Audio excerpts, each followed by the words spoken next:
Cincinnati, a team that didn't register more than one goal in any of its first 4 games, is suddenly among the United Soccer League leaders with 20 goals through 10 league matches. Going into Saturday's game against second-place Louisville City, and Tuesday's expected invitation to join MLS as an expansion team, first-place FC Cincinnati had scored 2 goals or more in 7 of its last 8 games. That includes a pair of U.S. Open Cup wins in which the Orange and Blue outscored the opponents 7-2. The recent surge in offense has added another level of excitement for the fans and is a big reason why the third-year club was able to climb to a first-place standing in the Eastern Conference for the first time 2 weeks ago. The club should be in a better position facing Louisville this time, as the rivals from Kentucky account for one of FCC's 2 losses, a 1-0 defeat in the home opener April 7. I think at the beginning of the year we had a lot of new faces, so it took a little time for the cohesion to click, but every day we are getting a little bit better. Center-back Forrest Lasso said when asked about the offense playing in front of him, "I don't have a lot of experience with the offensive guys being on the other side of the field, but once you get a little confidence and catch a rhythm, you start opening your creative doors a little bit and start doing a little more and start feeling a little more comfortable.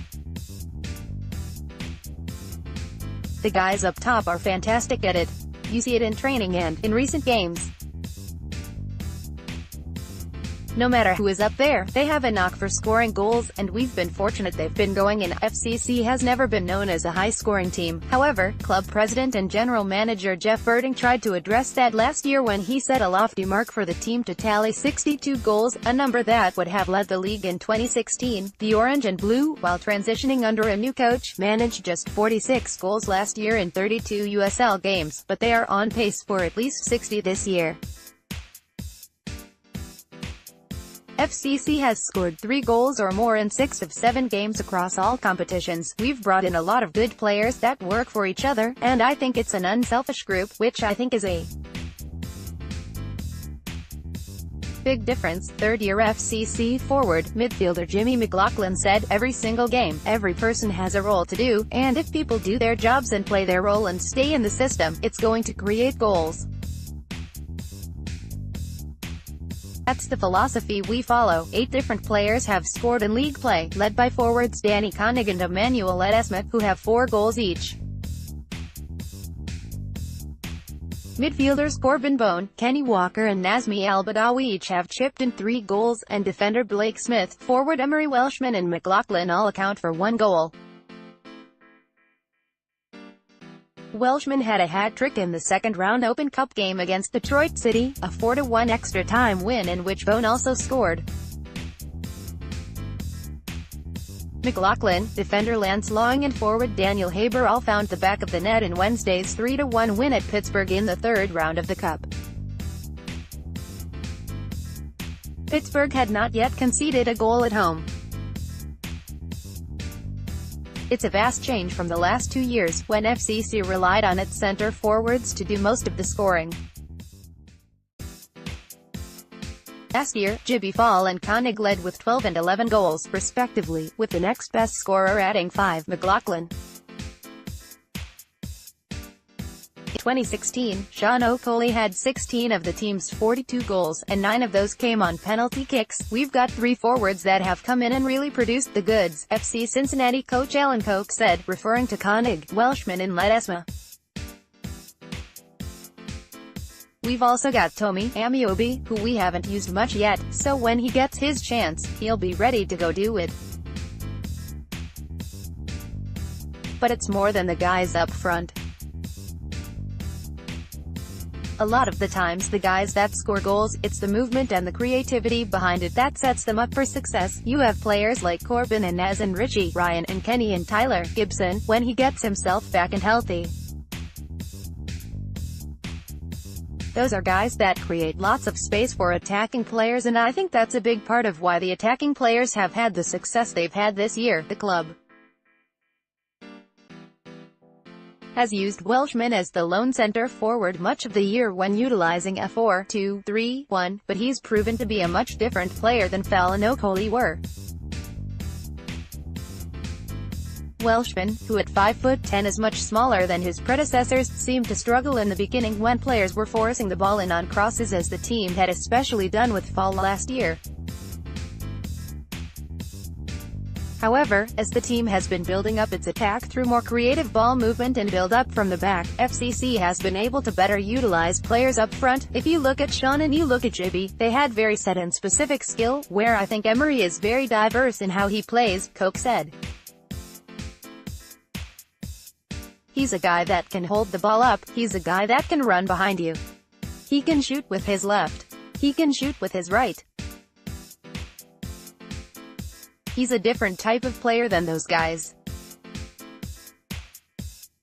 They are more like your traditional center forward. Emery can play as a 9, he can play as a false 9, and he can play out wide too. McLaughlin said the formation also has a lot to do with how FCC plays, and the club is getting better at taking advantage of what's given them as the guys get more accustomed to each other's tendencies.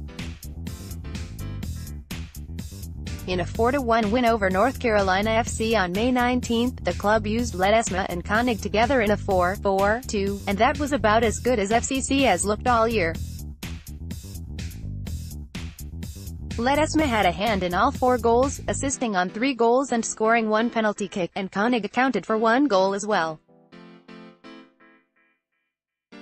Elbido, playing an attacking center mid, scored the first 2 goals using space in the center to tally the first goal from 25 yards out and receiving a great pass from Ledesma cutting into the middle for his second one from the right side of the box.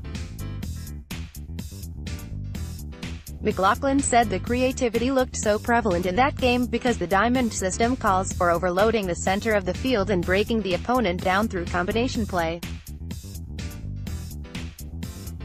FCC just wasn't as comfortable as a group to always play that way. You're exploiting different areas with different systems, McLaughlin said. But regardless of the formation, I think we're just improving every day and getting more comfortable with each other, and that's allowing us to maybe be a little more creative in figuring out each other's tendencies and everything. I think the chemistry has finally come together, and that's why we are starting to gel, and that's why you're seeing all these goals. I believe it's going to continue and we're just going to keep improving. Koch has always been an attacking-minded coach, and while he doesn't care exactly how the goals come together or how many the team produces, it's enjoyable to see the offense coming together. That's especially the case after spending the majority of last year trying to manage his lineups with a roster he didn't build after replacing John Harkes in the preseason. Playing attacking soccer means you are going to go create chances, and hopefully that leads to more goals, so that's why we are playing the system we are playing, Koch said. It's why we recruited the players we brought in. Numbers of goals, we don't get into that.